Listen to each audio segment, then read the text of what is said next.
Hi guys, it's Kelly. Welcome back to my channel. It has been a minute, I know, but I'm back and I'm back. And I have a story to tell, so let's just jump right into it. So I just took my first flight since the panini press, and I have thoughts. Sorry, I am sitting in front of a window, so the lighting may change. I have thoughts, I have opinions. I wanted to share my experience with you guys because probably most likely a lot of you haven't traveled yet, and if you have, I would also love to hear about your experience down in the comments. But so recently, as in 2 days ago, I flew on American Airlines, and I kind of wanted to walk through like from the beginning, like right when I got to the airport, getting on the plane, what the plane ride was like. Straight off the bat, like, did I feel safe in the airport? No, it's just a no. There's kind of no way to really rally people together and be like, hey, you have to wear your mask at all times. Hey, social distance, get away from me. 2 meters, 6 feet. Like, there's just like no way to kind of do that. So overall, if you're looking for my overall answer, like you want to watch this video, you want to hear about the details, it's a no. The level of feeling safe is like definitely not there. We are like back to normal times, it feels like anyway. So starting out, when I got to the airport, we did not have to check into the kiosk because I already had my boarding pass on my phone, but I did make sure to like pay attention to the kiosk. The machines itself, the kiosks that you can use when you want to check in and like print out your boarding pass, those are in some places anyway. This is in my airport, I'm talking about DCA here in DC. So they had like plastic bags over the ones that you couldn't use, so they were separated by 6 feet, which was nice, so you weren't like directly next to the person. But I think they were already kind of positioned probably less than 6 feet, probably like 3 or 4 feet in between, but they did have them either covered in like this plastic sheet or they were just off and you couldn't use it, so you had to use like one or the other next to it.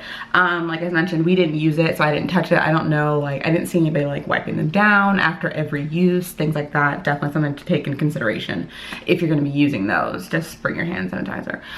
Second, walking towards TSA and the actual line to get like before you go through security, they had the markers on the floor similar to what you see like in the grocery store and stuff like that. Of like, please social distance, stay 6 feet. And some of them had circle stickers and other ones had lines, but it's like, there was nobody there to enforce it. Like the TSA person wasn't like, hey, you're too close to that person in front of you. So of course, like it kind of depends on like who you're around, like what your experience is gonna be, because there was a lady that was like on my back. Did I turn around and be like, you know, the look of like, hey, you're too close to me? Yes, I did. Did she continue to be close to me? Yes, she did. So, you know, if you want to speak up for yourself, that's the thing to do, because there's no way to enforce like you being in line and those people like 6 feet apart. So we went through the security line. When you get to the front, like when you're supposed to show your ID, you do have to pull your mask down. That was like a weird thing. I thought to myself like, and me and my sister were talking about it, like, are they gonna make us pull our mask down? Because of course, like you have to be the person that matches this boarding pass and this ID. So you pull your mask down for a second, the guy checks it, and then I physically had to take my ID and put it into the machine for them to like scan it to make sure that it was like legitimate. And then after that, you go into the lines. There wasn't anything different with the lines as far as going through the little scanner where you put your arms up and it like zips and zaps your brain or something. But I'm trying to think of like what they separated. So there were definitely 2 or 3 lines that were open, which was nice because it helped. Once again, you're not going to be necessarily a social distance when you're pushing all of your items, like your luggage and your bags with those plastic carrier things, like that. No one's doing that. Like everyone's just going to be on top of each other.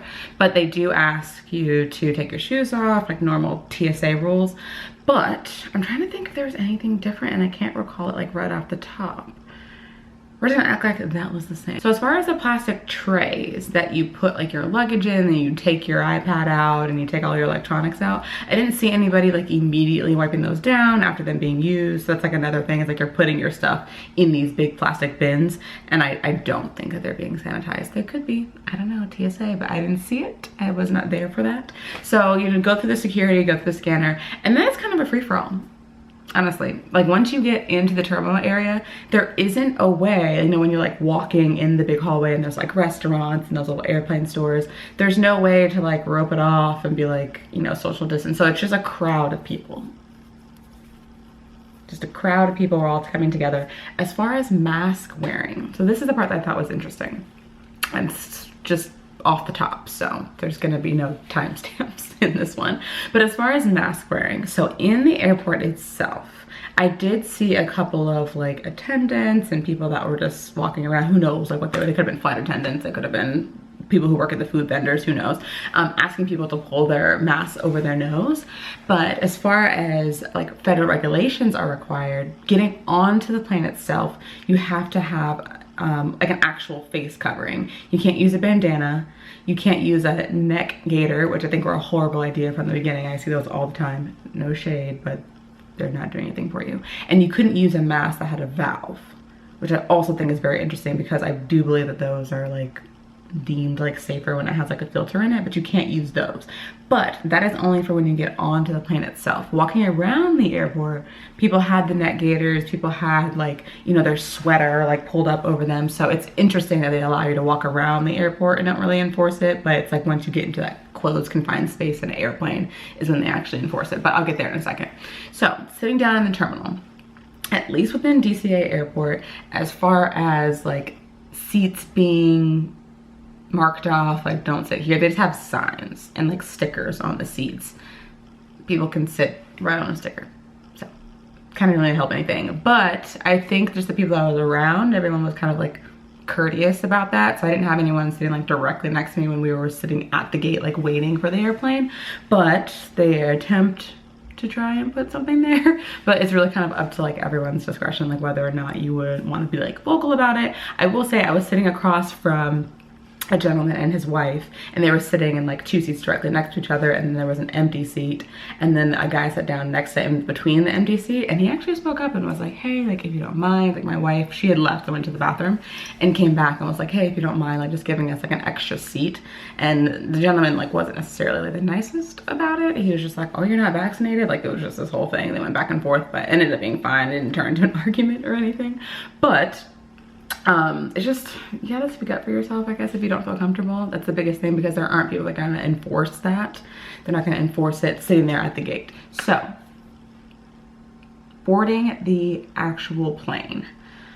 I thought there would be a little bit more enforcement here, especially when it's like group one comes up. Group two comes up. I figured at least they'd be enforcing it as you're getting onto the plane. Not so much with American Airlines. They called group 1, 2, 3, 4, and then they'd be like group 1 through 4. So now you may have like smaller groups in group 1. There may be like a couple of people, group 2, a couple of people. But if you're calling group 1 through 4, you're gonna have a bunch of people like all rushing together and getting in line. So there kind of was no division. There was no 6 feet. There was no 2 meters like in between people. So you just kind of like your way onto the plane, and then in that little like tube piece that goes from like the airport itself into the plane, they're not enforcing it there either. It's kind of just, you know, there's no social distancing happening. We're just like walking onto the plane. Once we got on the plane, same thing. Like you're kind of in this tiny confined space going down the aisle, and it's not like they're stopping people to be like, let's give everyone some space and some time, because when you first get on the plane, you're obviously not just like jumping into your seat. Like you're most likely gonna put your bag at the top, and then there's usually a bottleneck happening because a person has stopped and they're putting their bags in the seat, and then they're putting their bag up top and they're struggling with it or whatever. So there wasn't any like flight attendants stopping people and being like, hey, like, let's just give a little space, a little room. No, everyone just like crammed onto each other. So our first flight, I was going to Miami, by the way, did mention that. So from DCA to Miami, it was a 2-hour and 30-minute flight, if I remember correctly, which I should because it was like 2 days ago. But on the plane, sitting down, once everyone was seated, on the way there, we just got lucky and didn't have anybody in the middle seat. So it was just me and my husband in one row, but they weren't enforcing it. Like I think for a while, certain airlines were having that middle seat empty for all rows, but that is no longer enforced. Like the rest of the plane was just like filled. Like you just kind of got lucky if you didn't have somebody in the middle seat.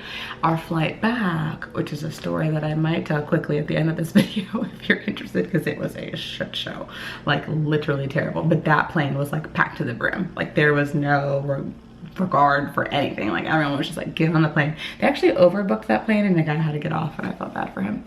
But as far as enforcement of masks getting on the plane, like I had mentioned a little bit earlier, you cannot have neck gaiters. You can't have massive valves. You can't have a bandana, or like, I already said bandana.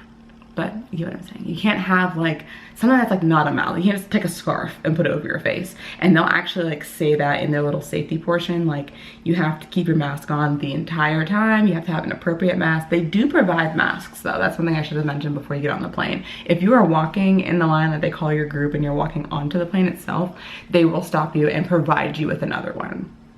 There was an instance of a gentleman who had a mask, but it was like, I don't think it like fit his face right. Like it wasn't covering like completely. It just did this weird thing. Like when he was talking, his mouth was like coming out and just like didn't fit correctly. And they did ask to provide it. Like they had it already ready. They were like, here, sir, you cannot get on this flight if you don't have a correct mask. So I thought that was nice. The enforcement was there. He was upset, which is like totally his own prerogative, but they are enforcing that like on the way into the plane. And then once you're on the plane, I think the flight attendants on my flight did a really good job of being like, hey, can you pull that up, you know, over your nose, or make sure you put your mask on when you're not eating or drinking.